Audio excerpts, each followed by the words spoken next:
संभल में फिरोजशाह किला और चोर कुआं कराए जाएंगे अतिक्रमण मुक्त। डीएम एसपी का एक्शन जानिए।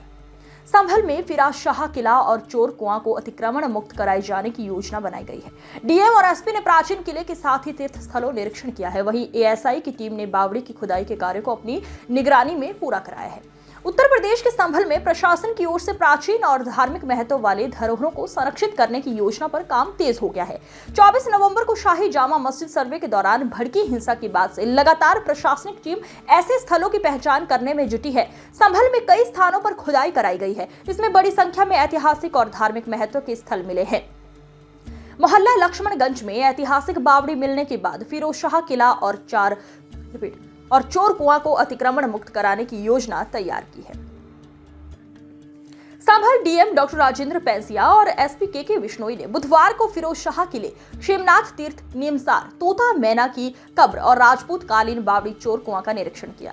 संभल को बताया कल की नगरी। संभल डीएम राजेंद्र पैंसिया ने संभल को लेकर कहा, इसे कल की नगरी यानी कल की नगरी कहा जाता है। उन्होंने स्पष्ट कहा है, अगर हमने इतिहास को नहीं संजोया तो यह हमें छोड़ देगा। दोनों अधिकारियों ने सबसे पहले फिरोजशाह किले का निरीक्षण किया। ये एएसआई की ओर से संरक्षित इमारत है। इसका निर्माण वर्ष 1656 से 1659 के बीच हुआ। 1.2 हेक्टेयर में फैले इस किले में अतिक्रमण की समस्या विकराल हो चुकी है। किले के एंट्री गेट पर अवैध निर्माण कर मुख्य साइन बोर्ड को 4 दीवारी से आज एक यहाँ फिरोजपुर का किला है, जिसे सैयद फिरोज नाम के व्यक्ति ने 1656 से 59 के मध्य बनवाया था, जो एएसआई प्रोटेक्टेड मोन्यूमेंट भी है। उसका हमने विजिट किया और तो एएसआई की टीम भी हमारे साथ थी।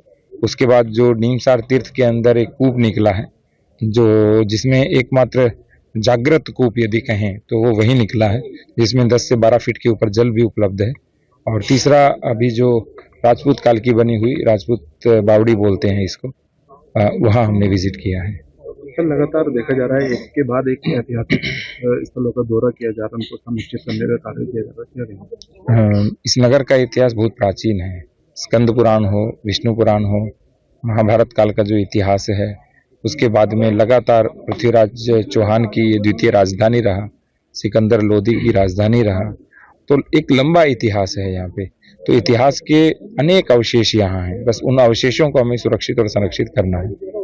सर, आज के दौरे में कौन कौन सी टीम शामिल रही है? एएसआई के 2 अधिकारी हमारे साथ हैं, बाकी हमारी पूरी कप्तान साहब मैं तो हम रहते ही हैं दोनों साथ में, बाकी जितने भी हमारे रेवेन्यू के ऑफिशियल या पुलिस के ऑफिशियल हैं वो भी साथ में। सर, जिस तरह से आपने बताया था कि एएसआई की टीम के भी यहाँ पर लोग रहते हैं, तो वहाँ कोई आपको संवाद नहीं किया, तो क्या कहेंगे सर? नहीं, निरंतर संवाद करते हैं। कल भी एएसआई के लोग थे, उनकी देखरेख में हम पूरा का पूरा स्ट्रक्चर दिखा रहे हैं। जो स्ट्रक्चर विवादित नहीं है, जैसे कूप हैं और जो हमारे अंडर में भी है, बस उनको एनक्रोचमेंट फ्री करा रहे हैं और कूपों को पुनः प्राकृतिक जल संरक्षण का स्रोत बनाने का प्रयास कर रहे हैं। बंद कर दिया गया है। डीएम ने इस पर नाराजगी जताई। उन्होंने कच्ची दीवार को तत्काल गिराने का आदेश दिया। लापरवाही पर उठे सवाल। डीएम ने निरीक्षण के दौरान पुरातत्व विभाग की लापरवाही पर भी सवाल उठाए और कार्रवाई का निर्देश दिया। इसके साथ ही डीएम ने लेखपालों को किले की संरक्षित जमीन की मापी का निर्देश दिया। किले के पास बने कुएं की सफाई के लिए भी प्रधान को निर्देश जारी किए। डीएम ने किले में बने सुरंग और चांद सूरज के कमरे को भी देखा। दोनों अधिकारियों ने इनके संरक्षण और इलाके को अतिक्रमण मुक्त कराने के निर्देश अधिकारियों को दिए।